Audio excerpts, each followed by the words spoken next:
इतिहास में नाम दर्ज है एक ऐसे हीरे का जो दुनिया में सबसे ज्यादा चर्चित, सबसे ज्यादा विवादित और सबसे ज्यादा शापित है।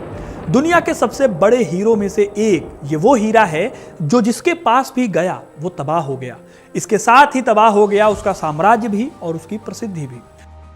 प्राचीन काल से लेकर आधुनिक काल तक यह हीरा ना तो खरीदा गया, ना ही इसे किसी ने बेचा, इस पर बस अधिकार किया गया। यह हीरा है कोहिनूर, वो कोहिनूर जिसके बारे में प्रसिद्ध इतिहासकार विलियम डेलरिम्पल ने अपनी किताब कोहिनूर में लिखा कि कोहिनूर का इतिहास संघर्ष, लालच और सत्ता के उत्थान और पतन का गवाह है। आज मैं आपको कोहिनूर के शापित इतिहास की दिलचस्प कहानी सुनाऊंगा, क्योंकि कोहिनूर जितना अपनी चमक और अपनी विशालता के लिए जाना जाता है, इसका शाप भी उतना ही इंपॉर्टेंट है। इस शाप की कहानी इतिहास और किंवदंतियों के मेल से बनी है, जो इसे और भी रहस्यमयी बनाती है। तो कोहिनूर के शापित हीरे की कहानी को जानने के लिए वीडियो को अंत तक जरूर देखिएगा, क्योंकि अपना इतिहास नहीं जानोगे तो खुद को कैसे पहचानोगे। कोहिनूर इस शब्द का मतलब है रोशनी का पहाड़।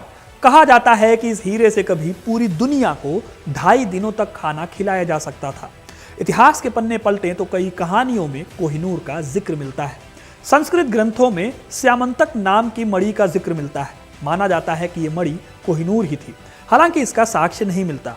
हिंदू कथाओं के अनुसार भगवान श्री कृष्ण के मुकुट में यह मणि थी।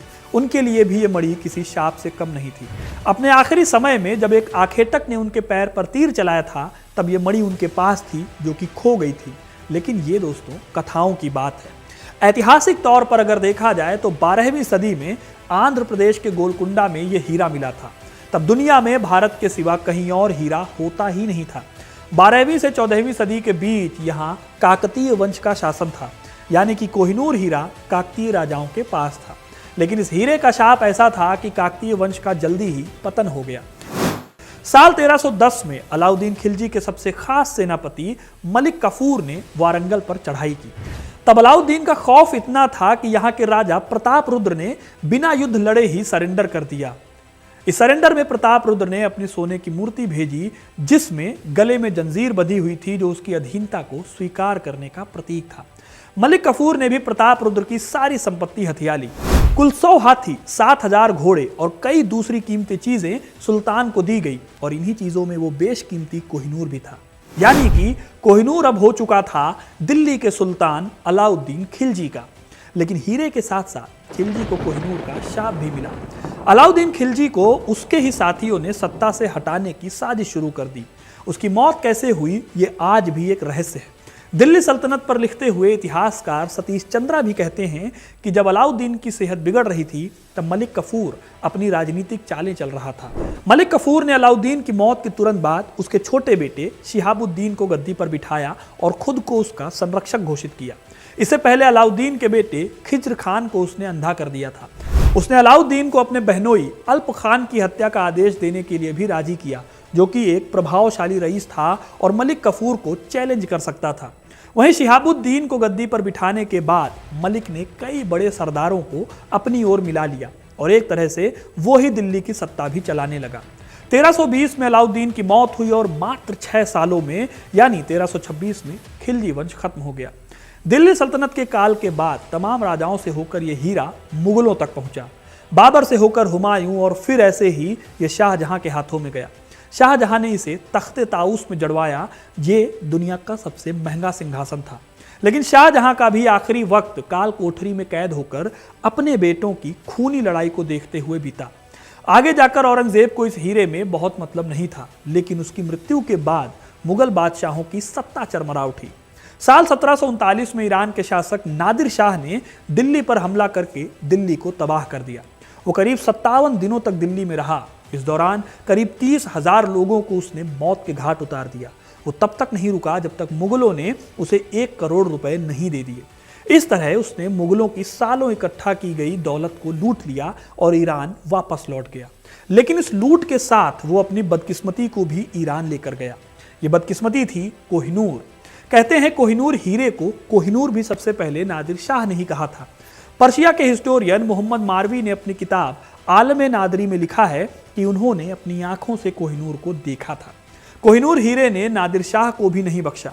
साल 1747 में नादिर शाह, जिसके पास उस वक्त एशिया में सबसे बड़ी सेना थी, उसे धोखे से उसके ही लोगों ने मार दिया। यही नहीं, उसके वारिस भी आपस में लड़कर जल्दी ही खत्म हो गए।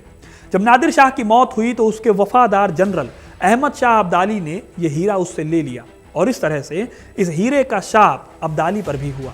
साल 1761 में पानीपत की लड़ाई लड़ने वाले अहमद शाह के बुरे दिन 1760 से ही शुरू हो गए, क्योंकि सिखों ने उसका जीना मुहाल कर दिया। अब्दाली के आखिरी दिन बहुत बुरे बीते, उसकी मौत भी बेहद दर्दनाक हुई। 1760 के आसपास उसकी नाक के पास एक घाव हो गया जो उसे उसकी मौत तक परेशान करता रहा और इस तरह से 1772 में तड़प तड़प कर उसकी मौत हुई। उसकी मौत के बाद उसके उत्तराधिकारी भी दर दर भटकने को मजबूर हुए। इन्हीं में से अब्दाली के एक पोते शुजा शाह से ये हीरा साल 1813 में सिख साम्राज्य के महाराजा रणजीत सिंह के पास पहुंचा। महाराजा रणजीत सिंह के साथ भी वही हुआ जो बाकी सबके साथ हो रहा था। महाराजा रणजीत सिंह सिख एम्पायर के सबसे बड़े राजा थे। उनकी आर्मी मॉडर्न आर्मी थी। अंग्रेज जिस दौर में पूरे भारत पर कब्जा कर रहे थे, उस दौर में वो पंजाब के बारे में सोच भी नहीं पाते थे।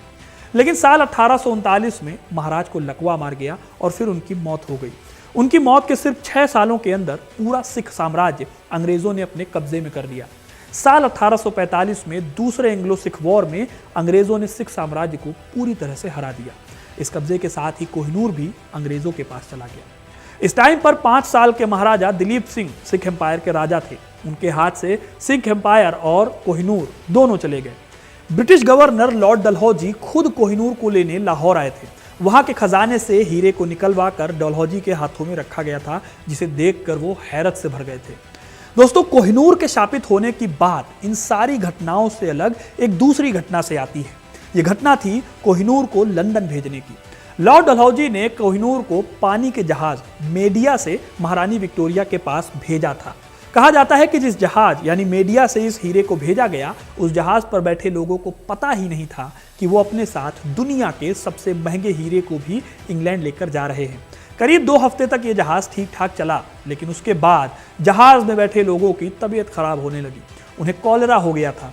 जहाज के कप्तान ने नियरेस्ट मॉरिशस में जहाज को रोकने की कोशिश की, लेकिन बीमारी फैलने के डर से उन्हें परमिशन ही नहीं दी गई। यानी कि ये सभी लोग भरी बीमारी की हालत में समुद्री यात्रा करने पर मजबूर थे। फिर ये जहाज कई तूफानों से भी टकराया। एक तूफान ने तो जहाज को लगभग 2 हिस्सों में तोड़ दिया। सब यही मना रहे थे कि वो किसी भी तरह से बस इंग्लैंड पहुंच जाए। जब वो इंग्लैंड पहुंचे तब जाकर उन्हें पता चला कि वो अपने साथ कोहिनूर ला रहे थे। फिर यहीं से ये बात भी चलने लगी कि कोहिनूर मनहूस है। फिर ये हीरा लंदन पहुंचा। इस कहानी ने कोहिनूर में लोगों की दिलचस्पी और बढ़ा दी। यही वजह है कि करीब 3 साल बाद जब इस हीरे को लोगों को दिखाया गया तो लाखों लोग इसे देखने के लिए उमड़ पड़े। कोहिनूर के शाप के बारे में आंद्रे विल्सन, जिन्होंने ब्रिटिश ज्वेल्स पर खूब स्टडी की है, उनका कहना है कि कोहिनूर का शाप खासकर इसके ब्रिटिश साम्राज्य में पहुंचने के बाद एक रॉयल मिस्टिक के रूप में प्रचारित किया गया।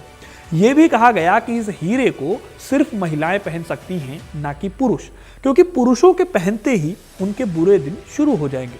आंद्रे विल्सन के हिसाब से ये कल्चरल मिथ बनाया गया ताकि हीरे की एंटीक्विटी यानी कि उसकी प्राचीनता और उसकी यूनिकनेस दोनों को क्रिएट किया जा सके। इसका मतलब ये हुआ कि ये शाप गढ़ा गया है। इसको लेकर जो दावे किए गए हैं वो बेहद चालाकी से बुने गए हैं। लेकिन इसका मतलब ये भी नहीं है कि कोहिनूर की हिस्टोरिकल इंपॉर्टेंस कम हो गई है। कभी ये दुनिया का सबसे बड़ा हीरा था, वो हीरा जिसने कई साम्राज्यों को बनते, उन्हें साम्राज्य के शिखर पर पहुंचते और उसके बाद बिखरते देखा है। ये वो हीरा है जिसे भारत ही नहीं बल्कि पाकिस्तान, ईरान, अफगानिस्तान जैसे देश भी मांग चुके हैं ब्रिटेन से। इस तरह भले ही इसे शापित कहा जाता हो, लेकिन फिर भी इस हीरे का महत्व तो कहीं से भी कम नहीं हुआ है। तो दोस्तों, ये थी कहानी शापित हीरे कोहिनूर की। आपको ये कहानी कैसी लगी कमेंट करके ज़रूर बताइएगा। वीडियो को लाइक और शेयर करना ना भूलें और ऐसी इंटरेस्टिंग कहानियों के लिए, इतिहास से जुड़े रहने के लिए हिस्ट्री कनेक्ट को सब्सक्राइब ज़रूर करें। धन्यवाद।